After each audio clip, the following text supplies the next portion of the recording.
السلام علیکم۔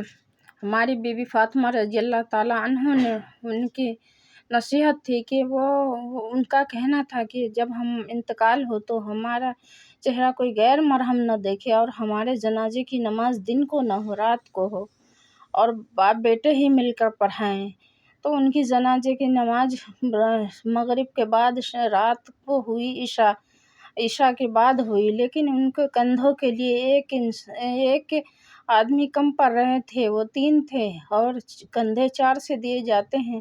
تو اللہ کے کوئی صوفی جا رہے تھے اللہ کی طرف سے، تو پھر رات کو تو ان سے کندھا لگوایا گیا اور انہی باپ بیٹے اور اللہ کے صوفی کے ہاتھوں سے ان کی مٹی مزل ہوئی۔ ہماری نبی کی بیٹی ہے، دنیا میں بھی پردہ فرمائی اور اپنی آخرت تک بھی اپنے پردوں کا بیان کیا۔ اے میرے پیارے بھائی بہنیں، سب کو اللہ توفیق دے اسی راہ پہ چلنے کی۔ اللہ حافظ۔